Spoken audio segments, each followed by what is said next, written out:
I'll tell you when we're actually, there we go, we're on. All right, well, welcome everyone to this Q2. It's weird, I keep losing track of what month and quarter it is, but Q2 2025 OKR update with my OKR besties, Maria Rowcliffe and Natalie Webb. And it cracks me up. We did this last quarter and had so much fun. We decided we're going to do it quarterly. I also think this earned us the nickname of the OKR Dream Team, which I like. It just makes me so happy. There are so many amazing voices on OKRs, and I posted about this the other day. It's one of the things I absolutely love is how much we are all in this together. All right. So I'm Sara Lingenfelter. I'm your host of Thinky Doers. I am the owner and operator of Red Current Collective and the author of the new book, You Are a Strategist. Use No-BS OKRs to get big things done. This book right here. That's that one right there. That one right there. So came out in March in ebook, and then print launch was earlier this week with independent availability as of yesterday. So you can get your copy most places where books are sold. And that book exists partly because of the two ladies that I'm on screen with,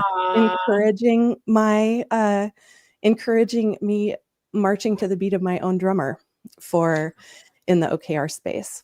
So how do you feel, Sara, being done with it? Because you've been working on this. I wouldn't call it a labor of love, because I know there's also been a lot of pain involved in getting there, right? So how do you feel now? I feel, so this is weird to say, considering that I'm hosting a video podcast right now, but I don't I wish I could do all of this and never be seen. Like, I would be perfectly happy being totally behind the scenes, no one knowing who I am, just the work stands for itself. And so I've been really nervous about the book launch because of having to put myself out there, and, no one's going to buy the book if I don't promote it. And so I've been kind of like really scared about the launch. And I have to, I was sitting on my sofa this morning in tears because I woke up and had friends who had sent and posted pictures of getting the book. And it's like the people who are coming out of the woodwork to support the book launch just makes me feel so loved. I still have like a ton of imposter syndrome. So all the good stuff, I'm like, oh, people are just being nice. But strangers have started saying kind things about it. So I don't think people are just being nice. I think, I just am. It's really humbling. That's what I'd say. It's really humbling. Congratulations. A lot of people get to like 50 or 75% and actually never get anything published. People like me, right? And so hello, Natalie. And so the fact that you got it, and I know that it's taken you such a long time, and the struggling with being kind of courageous about putting things out there. So I really admire you for it. Well, thank you. And you two are next. Yeah. I can, my job or my goal and everything is always that people suffer less than I did. So now, I am not going to have a side project about making self-publishing easier, but for my friends and family, anything I can tell you, everything I learned about how not to do it, and a few things about how to do it. But before we get in too far, I would love for these two to introduce themselves, because some folks know me already. I'm Sara. I focus on making strategy useful, equitable, and impactful. So OKRs are a big part of that for me. No-BS OKRs specifically are a big part of that for me.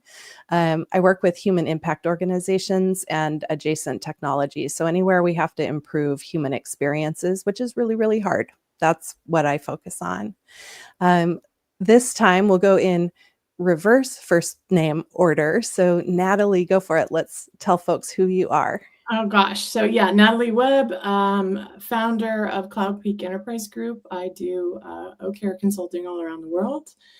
Yeah, I've been in it like 8 years, I guess now, and really happy to be here with these two brilliant ladies. I know, so fun. And yes, I am a big fan of your book. In fact, I'm taking it with me and several other copies to Barcelona next week because there is a gathering of OKR experts with OKR mentors. I think there might be up to 50 this year. Wow. And so I talked to Ellie and said, hey, I want to bring Sarah's book. And he said, yes, absolutely. And we'll feature it on the website and we'll give it out maybe as prizes for the folks attending Barcelona. So I'm stoked about that. Congratulations, friend. It's a wonderful book. Thank you. I'm OKR Mentors alumni, and it's just an awesome, I wish I had the time to stay participating. It's an awesome group. Welcome, Natalie. And then Maria, tell folks who you are and what you do. Okay. Maria Rowcliffe, originally from Sweden. And I've been doing, I think, strategy development with more of an emphasis on kind of execution for 25 years or so. The last 6 or 7 years, more focused on OKRs, although in the past I've used other frameworks. And, I think there's nothing silver bullety around OKRs. And if anything, initially it might actually surface what's not working. But I have found it to be the most impactful way of aligning an organization around strategic priorities. And so I continue to try to be a champion for it because I really believe in it, even though a lot of companies are not seeing the results they were hoping for.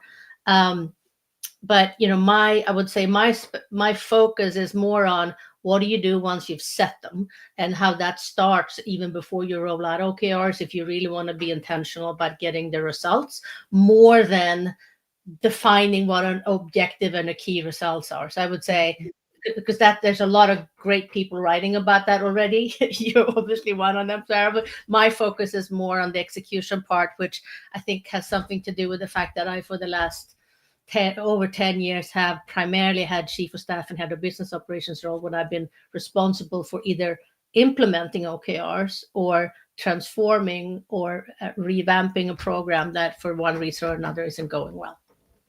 Yeah. And just, getting it done. That's why ultimately there's so much focus on creating strategy and OKRs and so relatively little on how to achieve it.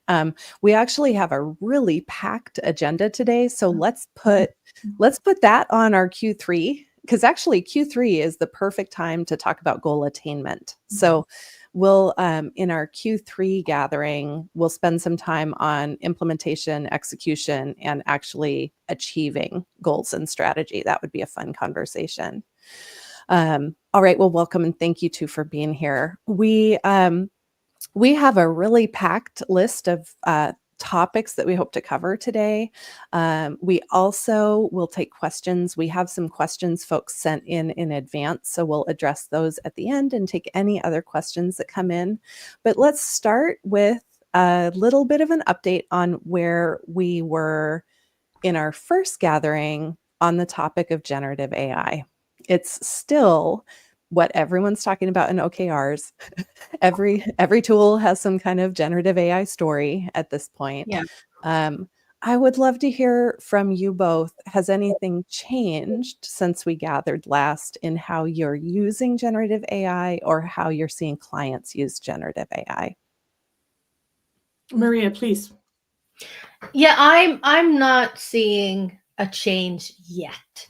When we, after last session, we agreed that we were going to call ourselves out on things where we might have said things that are no longer true or we have learned more. But I'm not seeing a big shift. I'm still seeing a huge interest in it. Mm-hmm. And, there's more talk about the potential of it, but I'm not seeing any real improvement. What I am seeing, right, is that every single OKR platform or any platform that has goal setting or goal execution in it, of course, now has an AI component in it, which includes looking at helping to identify objectives, key results, and figure out alignment and all that. So there's the mechanics of that, but I'm not seeing kind of organizations that are not using platforms using AI in either developing their OKRs or executing on them? I don't know, Natalie, what are you saying? Yeah, I've seen a shift from even Q1 to Q2 around a new metric called TRV. I don't know if you guys have heard it, technology realized value. And it's very similar to OKRs, and it's almost sort of a blend of KPIs and OKRs at the same time. The definition, it's technology realized value. You can apply it to financial, operational, or experiential types of technology, but it's really around that technology investment. And are you getting the return on the investment? A lot of big 5 consulting firms are using that too in collaboration with OKRs. And what I'm seeing they're doing is putting in some of the summary details about a project or a big program, multi-quarter, multi-year program, and using generative AI to say, what are the themes that are coming up in some of the interviewing feedback, which is really interesting. So I have come to find, even just this year, and I used to do this, but this year, and even more so in Q2, these early one-on-one conversations I have with executives in preparation for an on-site meeting are so hugely beneficial because themes start emerging and they want to see that executive summary of those themes, which is tell us what our people are saying. One of the questions I always ask in my interview questions in preparation for on-site is, what are your potential moonshot ideas? What would you do if you had a magic wand, unlimited people, time, money? And those turn into some really great hotbeds of OKRs. So I'm seeing that if I have 30 pages of interview notes, summarizing that using AI on a private environment, obviously private client information is really valuable because it gives you the themes. You have to ask the right questions, but it gives you the themes and the percentages of information so that you can net out to the client what you're seeing. Yeah, it's funny. I sit kind of right in between. I have ethical and environmental, of course, we all do, concerns about generative AI. The thing for me has become kind of like what you're talking about, Natalie, that I don't want to say insight because I think insight is strictly human. Yeah. But whatever the AI, the technology fueled version of observation that the platforms provide, I'm using it in a similar way. I have private instances that are closed off where I anonymize customer data and meeting notes. And then have trained models to process meeting notes to look for insight or ideas about what potential OKRs could be. It's not for me, it's not a replacement for the coaching, because I have experimented with using my model to develop a draft objective for clients, and they don't remember it if they don't develop it. So they're still, it's not a replacement, but I am finding it to be a bit of an accelerator. Agreed. Getting people from that endless discussion and being hesitant to get to a decision.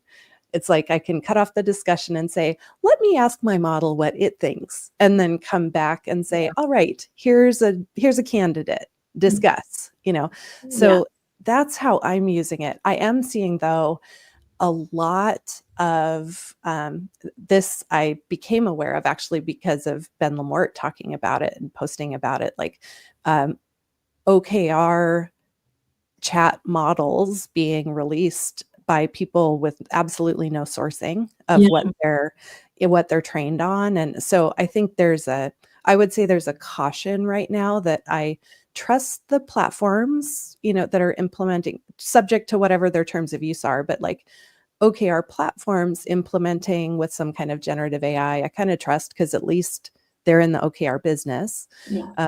And then generative AI work being done by other OKR professionals that are identified, cool. But man, clients are going to get hurt. Users are going to get hurt by anonymous models that don't have sourcing.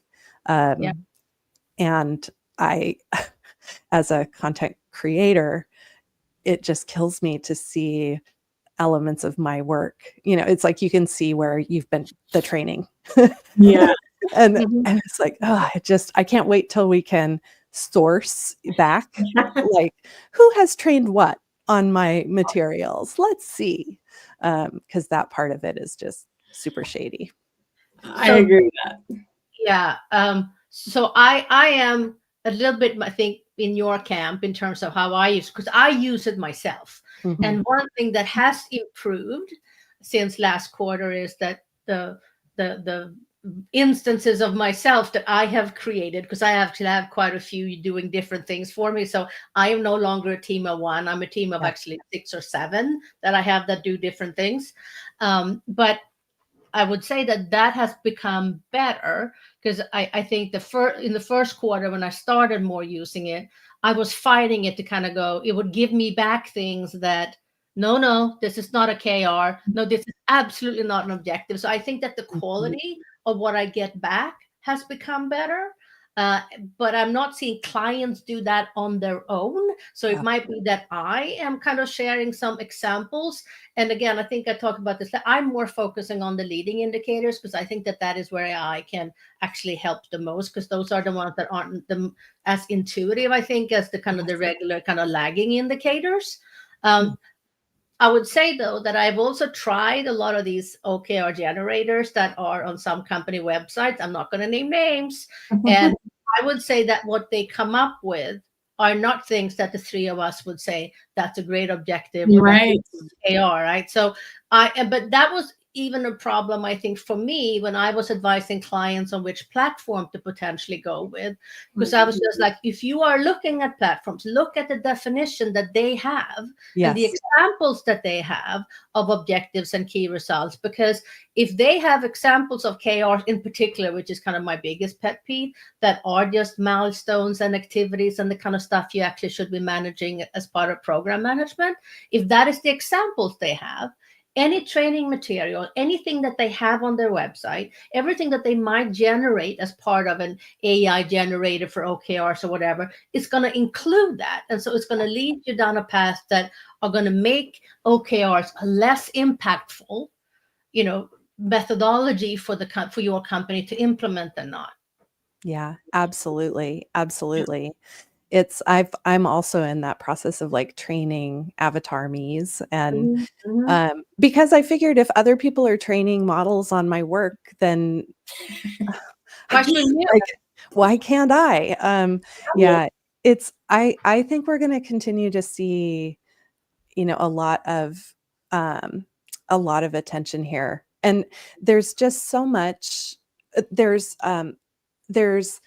I was going to say so much focus on OKRs. I kind of feel like I haven't checked a Google search lately, but I feel like it's like constricting a bit. It's one of the reasons I'm glad to have another OKR book out in the world right now, because we need to drive awareness that the OKRs that people saw in 2016 or 2017, what we're doing now bears little resemblance to what was being done in the earlier iterations of OKRs.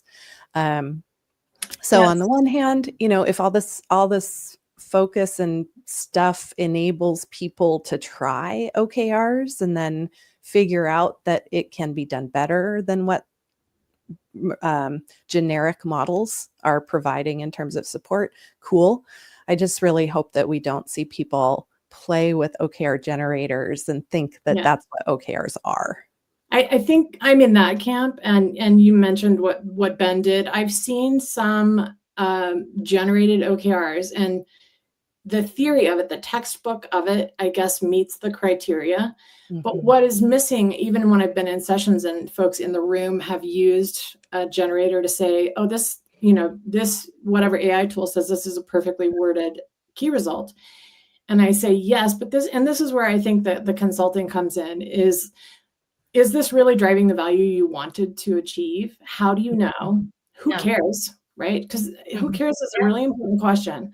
And then so what? So what happens if this is done or not done? And some of those things that don't get asked, I think are so critically important to make sure that people are focused on the right work. It could be written very well, but it also could be missing the mark completely on the value you're expecting to get from it. Yeah. So to kind of put a bow on the generative AI conversation, the takeaway that I'm going to reinforce that came from both of you is one of the places models can be particularly helpful is in solving the problems that humans are having trouble solving. So Maria mentioned leading indicators, and then Natalie, you mentioned kind of getting to what's really contributing to results. That's a place I'm right there with you too. Like when clients are having a hard time developing leading indicators, I usually can, but I don't want to offer. I'm a coach. Like I don't offer the answer. I ask the questions. But it has been interesting to play with a trained model that is skilled at identifying possible leading indicators. Just because it helps clients see what we're talking about. It's like it gives them a relevant local example. And then they're like, well, that's not it, but that lets me know, what we're aiming for. Because I think that is one of the things that, generic examples, especially like generic examples of objectives and key results are good teaching tools, but generic examples of leading indicators just people just don't get it. So I think that's a good takeaway from this is that that's one of the uses that, all three of us are seeing value in. Yeah. Okay, so then our next topic is localization or cascading and what is changing or evolving in practices around localization and cascading. And for folks who are less familiar with objectives and key results, that is the process of kind of moving OKRs through an organization where we have company level objectives and key results that might localize to functional orgs and localize to teams. And so I'm super curious to hear what you two are seeing in localization. Let's start with Natalie for this one. Yeah, it's really interesting because I'm working right now with a couple companies that are globally matrixed, and it's particularly interesting in this geopolitical climate around tariffs, right? We're seeing some new challenges that have not bubbled up before. So ever more important to have really clear, focused and transparent OKRs at the functional team levels, and that we're doing that check between leadership and the functional teams, and there's not any misses. And I'm finding there's more misses where, I work with a functional team and they say, these are our most strategic things that we have to get done in the next 90 days. And then their leadership says, well, what about these 3 other things, right? And I'm like, well, they didn't mention those, so let's make sure we don't have any misses. And then we have to adjust. And that's where I'm seeing everybody seems to be running lean right now, and also a little bit on eggshells because the world is weird. And so I'm seeing the localization be even more important to validate that it's aligned than ever before. Yeah. Maria, what are you seeing? I completely agree with Natalie. I am very much of a proponent to try to, really combine the tops down and the bottoms up. And I have on occasion, more than once, suggested to clients that when you get down to like L3 or L4, if that's how far down you go, that you might not do the objectives, but that you do KRs that are attached to or connected, aligned with upline KRs, because the spending time changing a little bit words here and there when objectives for many teams feels like trying to be poets when you're actually a quant jock. Right? I think that objectives are awesome to write because I kind of like to do that, but for many organizations, the bang for the buck in spending time doing that isn't necessarily there. And the alignment really happens more at the KR level, and then what work is driving those KRs. So that's kind of what I'm seeing, because I feel quite strongly about, and I don't know how you guys feel, that if you have an organization, if you just localize OKRs, level 1 and level 2, that means that the majority of the organization still doesn't know how they or their teams uniquely contribute to the results of the business. And it's I struggle between the importance of having clear line of sight and having people further down in the organization know that, versus the feeling of creating a lot of bureaucracy and a lot of complexity. And so it's I can be quite scrappy when it comes to how to do this. Yeah. And so I have lean ways of doing it, but I do think that it's important that teams further down in the organization have that conversation about how are we contribute to these outcomes, and how will we know, and how are we doing that, as opposed to let's just stop here, because if it gets too complex. I'd rather look for more kind of scrappy ways of having teams do that. Yeah, we're going to have to, for each of these, we're going to have to find something we disagree on, and then have one topic that we all just come in and disagree about. Super similar for me on localization. I am working mostly with clients on, company or top level OKRs, and then one level of functional localization, to make sure that we are modeling best practices at those two levels. And then some key results are localized. It's like where the math connects down, or where the math localizes down, we're localizing key results down. But the model that I'm using now actually adds to the one sheet the concept of a milestone and the concept of a quantified activity goal or SMART goal, and mandatories. So when we do our level 1 or level 2, and then like you, Maria, I'm an advocate for bottoms up mostly. Beyond there, following the exact same model, but with the definition that some teams might have more mandatories than stretch key results. Yeah. Some teams might have more milestones if they just don't have the authority or autonomy to contribute to results. They might have 1 or 2 operational key results, but not as many key results and more milestones. And sometimes a quantified activity or a SMART goal is the right tool for the job. So that's the way I'm using it, is super similar. It's that top down, bottom up, but then having a coherent set of words and meanings, because it's all semantics with me, that then we can choose the right tool for the job wherever we are in the organization. Okay, be thinking about things we don't agree on, because we got to have some debate in our Q3 gathering. And we make things up? Well, I have one maybe around culture, because I've seen, right, like how much do you acknowledge and bring culture into developing your OKRs for a given company? And it's vastly different culture from a scrappy, new technical company versus an old, traditional, over 150 years business, right? It's very different culture. And how do we sprinkle culture in to make sure that it stays in alignment with their mission, vision, values, because they're very different?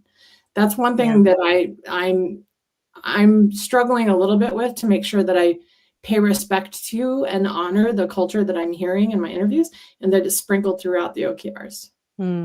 I'll start on this one, because I think I'm in a really different position than you two. So I think you can speak better to that actual question. I am working with clients right now who are specifically invested in culture change in the way that I bring to OKRs. So by the time clients come to me, they have decided, we have to accept the pain of change. Please help us, and so I'm in a really different position, because I'm working mostly with new to role CEOs, turnaround CEOs, and organizations, I'm not going to say that are in survival, but organizations that know they need to transform in order to continue to operate sustainably. So they're already coming in, bought in to OKRs as a mechanism for culture change. But that's partly why that's who I work best Yeah. with, you know, Yeah. and so that's partly why I am so outspoken about Mm. the approaches that I use, is because clients have to be really pre-qualified. Mm. Where I think you two work with a broader range of clients. So I love the question, Natalie. I'd love to hear what you two are seeing in that front, working across a more diverse set of clients. Yeah. So when I say I'm scrappy, I mean, I also want to kind of just introduce the timeline, right? Because I don't like to go in once and done and say, let's just help facilitate and set OKRs one session. I agree. Because, I think all three of us have used kind of the OKR journey as a way to talk about the continuous improvement, right? That nobody that I know of, maybe you have great clients like that, nails OKRs the first time around, Mhm. right? I know this is a topic we're going to talk about later, about retrospectives, right? But quarter over quarter, they get better. And so the way I think about this and the way I talk about it is, where are they today? What's their level of aspiration when it comes to OKRs? Because not everyone is already or will be gung-ho about this being kind of the overall thing. They might want to be very surgical about how they're using it. And I think the best way to use OKRs initially is always the way that the company are willing and able to adopt it. So me talking about this is like the gold star way of doing OKRs isn't going to help clients that are kind of at the crawling level and not 100% convinced yet. I absolutely talk about the possibility that OKRs can have, but what I end up ultimately, the way I do it is, what do I think that they can actually accomplish in this quarter? And what is the roadmap for improvement over time? Because part of that is also what's the enablement and what is the education and the kind of the learning. Because I have very much respect for something you do 4 times a year. Anything we do 4 times a year, we're probably never going to be masters at, right? I think that a little bit of kind of understanding for us coming in, actually being very good at spotting what's good and what's not and all that. But the fact that they only do this 4 times a year makes it hard, right? So I kind of always think about this like this quarter, that quarter, as opposed to this isn't any good right now. But what is it that we can actually, what are they ready to get better at this quarter versus next quarter? Yeah, great focus. Natalie, what are you seeing? Yeah, it's interesting. We talked a little bit about training, and you mentioned this. I think even Ben Lamort mentioned this as well. There's some new certifications that have come out too that anybody can sign up and get their OKR certification. And I don't want to bag on any of that. I think any kind of learning that you can apply is great. I will, however, say that folks who do a quick training still need help. Yeah. And they just haven't been in the trenches long enough really to notice some of those nuances, especially around culture. A good analogy I use is, just because I did the NASCAR driving experience at Las Vegas Speedway, I cannot go drive NASCAR. And it takes a little bit more time, more. And to Maria's point, 4 times a year, you want this consistent rigor, right? Every single time and within the teams. I love the idea of hot swappable coaches that also help you drive the culture when you're, you don't have one coach that's just specifically for technology teams or just specifically for HR, but they're hot swappable and they're sharing this community of practice or community of excellence information to also make sure that the culture stays consistent, but also the consistency and rigor in the quality of OKRs they're helping build. Does that? Yeah. Okay. Yeah. I mean, yeah, absolutely. I thought we were going to get into something that we disagreed about. We're going to have to really try, really work hard on that. Yeah. NASCAR was super fun, by the way. I like having a NASCAR. Yeah. Well, it also means we'll have to have some dates in between so we can figure out what we disagree on. All right. Well, Maria brought up retrospectives. So, and learning, I think that's the biggest. If I had to pick one thing, if I could only tell clients one thing about OKRs, it would be, we spend all of our time focused on writing them and then way too little time focused on learning from them. And so that's what I think all three of us, again, that's something we have in common, is we balance the focus on creation of OKRs is just the first step. And then iterative quarter over quarter learning is what this is actually about. But what are you seeing in the kind of retrospective arena, Maria? What are you seeing work with clients? I have, again, like I'm very much the best approach to retrospective is the one that the company is able to adopt and actually execute at that given point of time. Can always get better, right? So I have, the simple ones, the ones that we used to do way back when, what went really well, what could have gone better, what do we want to shift? Like those three basic questions. Sometimes that is the best the company can do. Typically, though, generates very shallow, responses. Right? If you're looking to actually really improve, just asking those three questions, unless the company is already invested and really good at it, you probably get insights that are less helpful and less actionable than they can and should be. So I have, I have that version because sometimes that's all they can do. But I also have, other approaches where there essentially is both a review and a retrospective, right? So it's the review of the actual OKRs, like how did these OKRs actually do and why? But then in terms of the process, I have, model where I have 5 building blocks that, constitutes how you set up an OKR program. It's like, and essentially is what went well with this, right? So how did we do on the, setting and aligning on OKRs? How did we do on the quality of OKRs? How did we do on how we execute them? How did we do on, the enablement of them? And how did we do when it comes to kind of executive leadership? What went well with this? What could be better? What do we need to shift?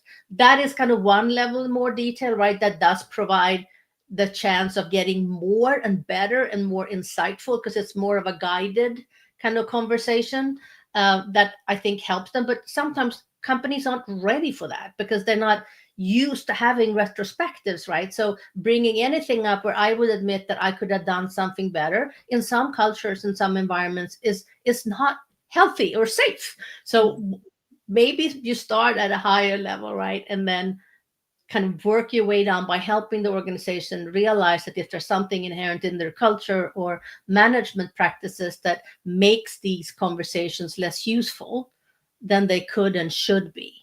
Mm-hmm. Yeah. How about you, Natalie? Yeah, I've had an interesting thing come up with my retrospectives because, again, I think everybody's running really lean right now and more scrappy than I've seen just because the world is weird. I've seen where teams say, yes, we were committed to these OKRs and we got them done. Yeah. And we have this other list of work, right? That wasn't captured in OKRs. And this to me is disaster because everyone is supposed to be in agreement that the OKRs are empowering teams to say no to other work.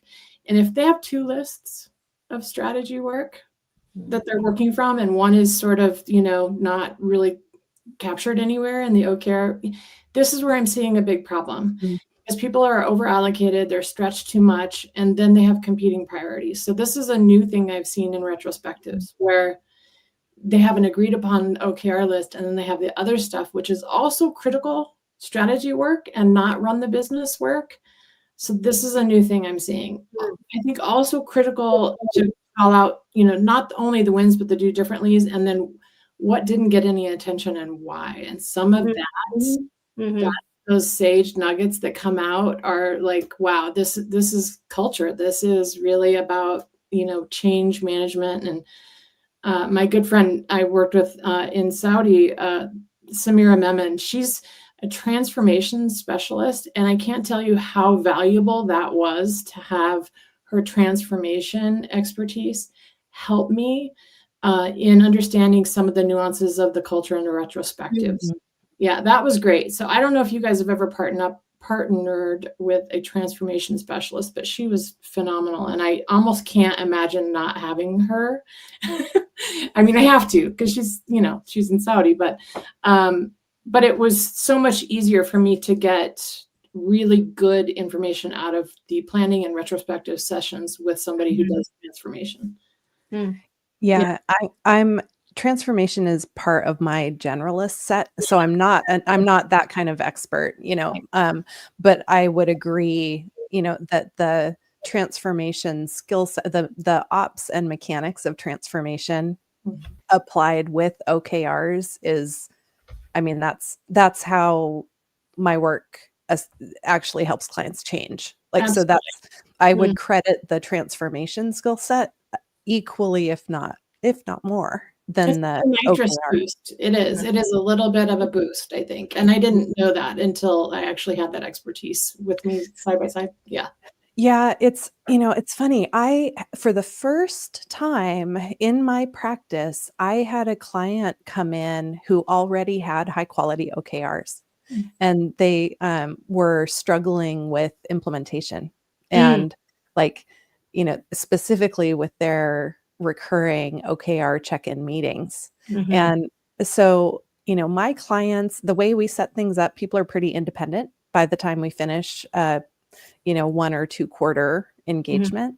And I am seeing more clients sign on for long-term support at a really low level, but just to reinforce the retrospectives and the continuous learning, because without the outside help, it's just so tempting to kind of go back to OKRs are really hard. Like, we're talking about change, and that's really hard for people to stick with when it gets challenging. So I have had so much fun working with that client who is utterly capable of creating great OKRs. They had fantastic training by another provider before I came in. But working with them around the recurring rhythm and how they achieve and learn from their OKRs has, now I know, Maria, that's a huge part of your focus is the implementation and achievement, but I'm having so much fun kind of staying with clients who want that kind of ongoing support, because, that's where like the change really happens quarter over quarter.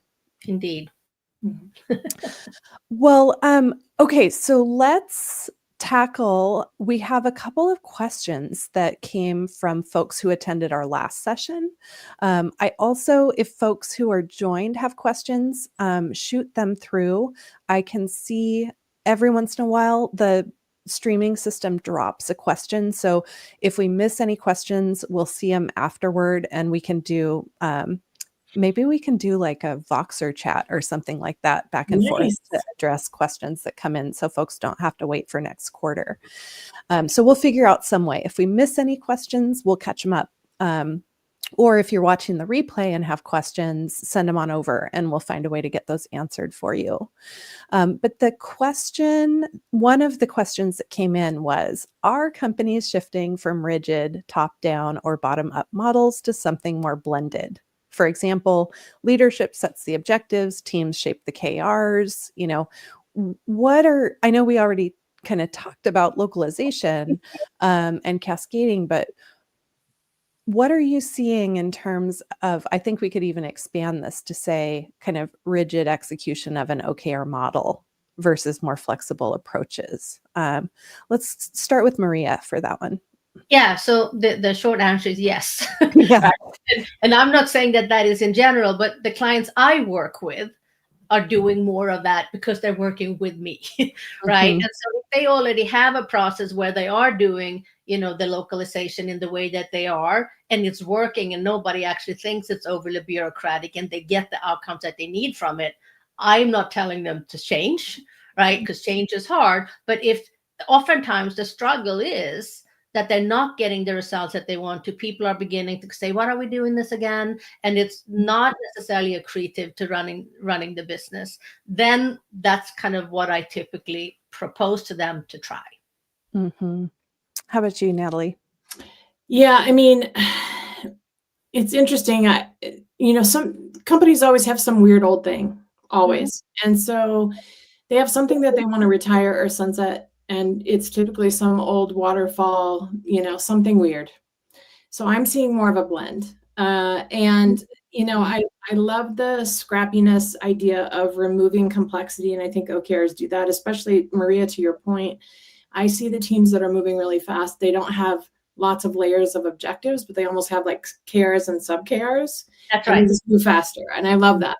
Mhm. I find those folks to be more truly Scrum Agile folks versus some of the other stuff that's, like sunsetting, an old system that doesn't have support anymore, more traditional waterfall. So I think there's always a blend for me. And it's interesting that everybody has some weird old thing that they need to get rid of. It's like, just unplug that server and see who calls, because it's just a mess, But they're always trying to figure out how to sunset it or replace it, it seems, or upgrade. Like I'm hearing a lot of SAP to HANA, right? Happening, Oracle as well. So it's a blend for me. Mm-hmm. Yeah, I've always been a little bit different on this front, that to me, objectives is a word and key results is a word, and they fit into a strategic model with other words in them. So the kind of rigid approach to OKRs, I use a structured or scaffolded approach in the first quarter, or if a team struggles to learn quickly and adopt quickly, the first 2 quarters. But then my mature state is a tremendous amount of flexibility. It's like once we learn the words and leadership is modeling the words and meanings, then the rigidity can come out of the framework, because now we just have shared language and behavior, and we know what those words mean, and we can use them where we need them. So I didn't mention this earlier. I'm also in the same camp of less localizing of objectives. I find alignment to be more coherent when we do less objective localization. So if our objectives don't make sense, then we can I still use themes for each objective. And so if the objective doesn't make sense to a local team, the theme usually does. And if they want to write an objective for some reason, they can. But yeah, I'm seeing the same thing as an efficiency. So the approaches that I use, we start out structured and scaffolded just until we learn the words and meanings, and then things can get much more flexible in terms of approach. So this also leads into the next question that we got, which is, what are your thoughts on different timing models? So annual, quarterly, trimesterly, rolling, event triggered, like for product launches, acquisitions, leadership changes, etc. Natalie, what are you seeing in terms of kind of timing models? Yeah, I'm seeing a variation. Again, when I'm working with a Scrum team, they're incorporating their OKR check-ins every 2 weeks with their Scrums, which is great. But other teams that are not running Scrum sprints are doing more monthly sort of updates, almost like a lagging indicator. And I'm okay with that if they're really good at executing and there's no off the rails stuff that happens during that month. Yeah. But if it's really critical that you have to check in weekly, I'm just seeing a variety depending on the team, weekly, biweekly, and then monthly. So the timing is different, I think, depending on the team. Yeah. So this might be one where we disagree a little bit. Okay. Bring it, Maria. Let's see.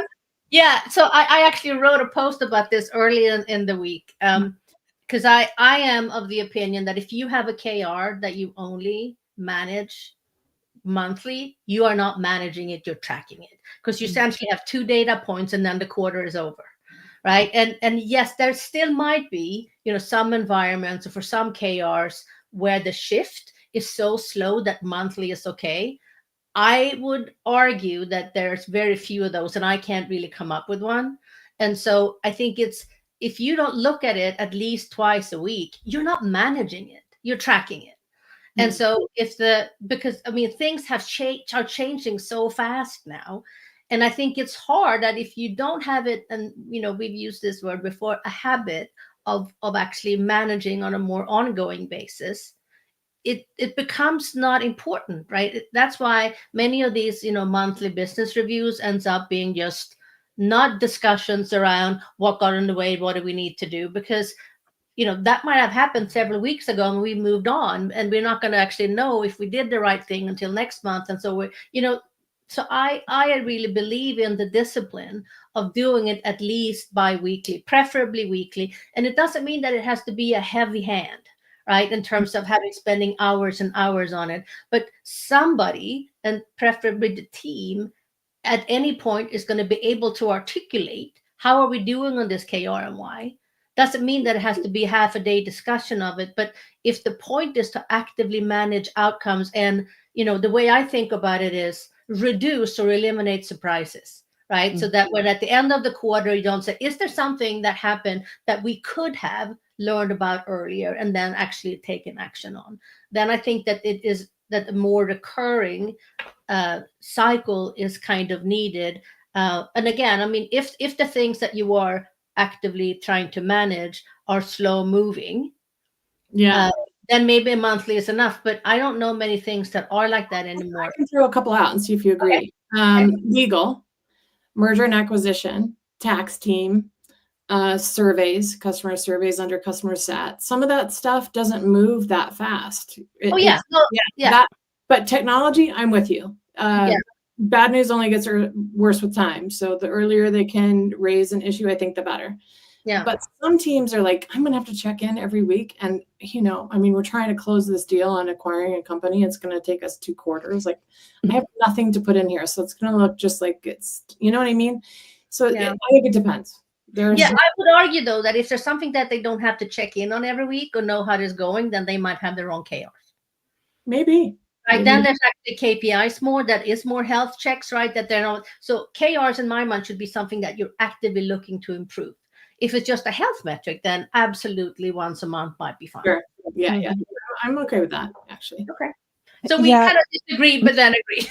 I mean, it depends on the team, though, right? Because if it's technology, absolutely. Some of the older sort of, core business functions that don't move very fast, I think every other week's okay.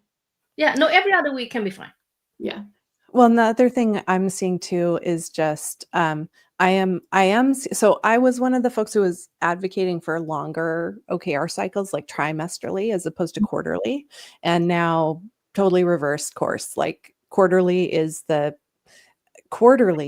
even hard for some clients right now with the volatility in the operating environment, and I am seeing clients developing less key results also because of the volatility. So there's more development of mandatories or commits that have to be achieved. And then I am seeing kind of a little bit fewer, but on that time horizon question in the US, different overseas. Like, it's so cool to be working in the US and Australia because Australia is just humming along. Like, we're doing what we always, and then here in the US, it's like, so my messaging in the US right now is strategy during chaos. And my messaging in Australia is go team, but but yeah, that is something where I've changed, because I was kind of working with clients around that shift to trimesterly, just so we don't have that.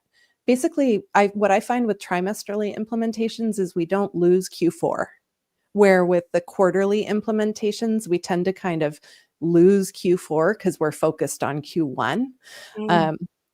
But the other reason I'm kind of going back to quarterly is actually this leadership team that I'm working on a biweekly basis. So I facilitate their OKR review biweekly. With most implementations, we have those early adopters, and then there might be people who don't just lag, they just perma resist. And what I'm seeing with this group is that every 2-week learning and reinforcement is bringing everyone along. Like, they're really making big progress on adoption.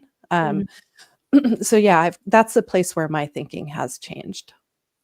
All right, so we've got about 4 minutes left. I have a last question I'm going to spring on you, but let's do a lightning answer to our last viewer question, which was, with tool sprawl, are orgs more likely to fold OKRs into what they're already using? like Notion, Asana, Salesforce, or instead of managing separate OKR platforms. So let's do the lightning round. What are you seeing, Natalie? I'm seeing more Excel use than ever, actually. And I think it's to get away from the ARR of the seat costs of some of the tools. Yeah. How about you, Maria? I'm just going to go with a yes.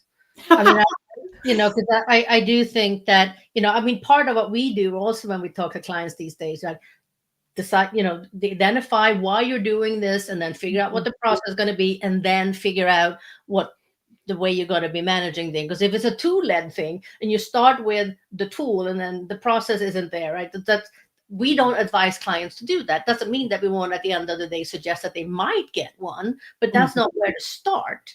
And so I'm definitely seeing kind of the more scrappy there as well, right? And Excel is probably the one that I see the most also. Yeah, I am also seeing most clients partly, and this all of our answers reflect that we work with clients. All three of us work with clients who are in a certain stage of OKR onboarding or rollout. But it's similar for me, because so much of the math happens at L1 and L2, that can be managed without specialty software. Where I am still seeing specialty software adoption is in organizations that don't have an existing kind of coherent approach to program and project management. So that is somewhere where the tools can help, because then we don't have that like dueling OKR platform and project management kind of conflict that we run into if they've got a really established program and project management mechanism. But then I just remind clients, don't let the project and program management eat the OKRs. Like you have to really define the behaviors and what we're doing so that we don't wind up with just project management. Because I'm sorry, Maria, I have one client that has two different OKR tools in two different groups, and I'm working with another group that's using Excel. So yeah, I mean, I think it just depends, and it's not. There's no mandatory. I haven't seen a company where it's a mandatory tool adoption across the board. It's like teams are using what works for them. Yeah.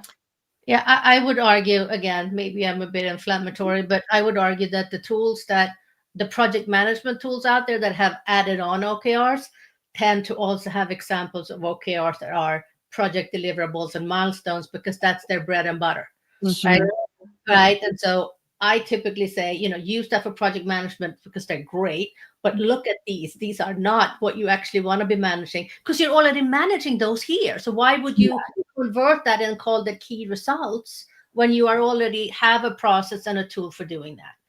So okay, so let's do another. I'm going to add something else to our Q3 agenda, and let's talk about how to make the decision on tooling.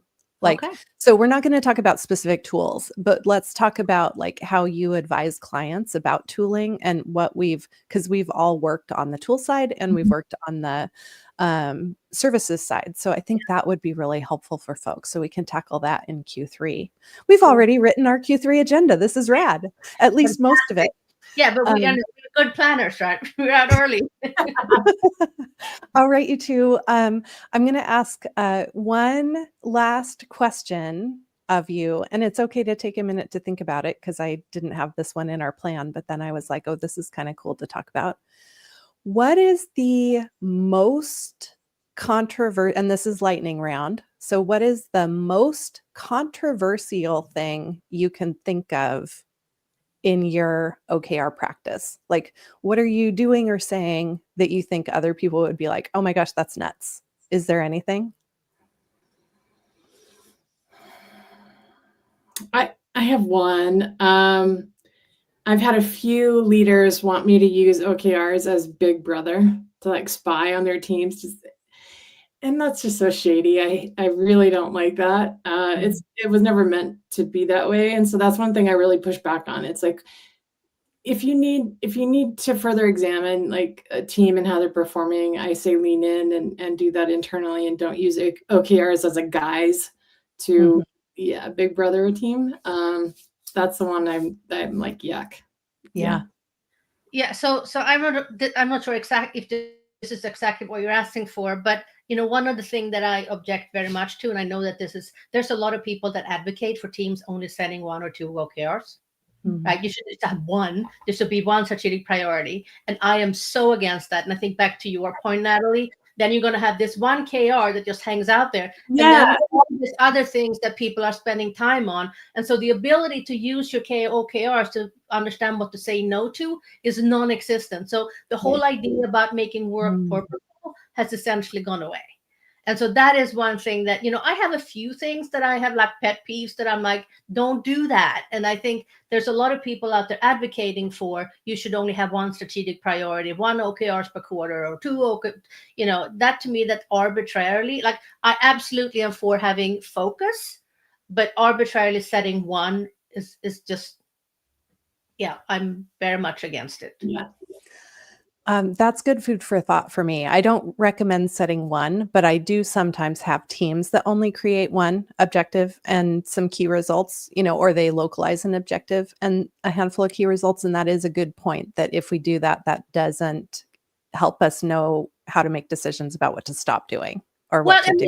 It might be some teams, right, where most or all the work that they do is actually encompassing by that key result.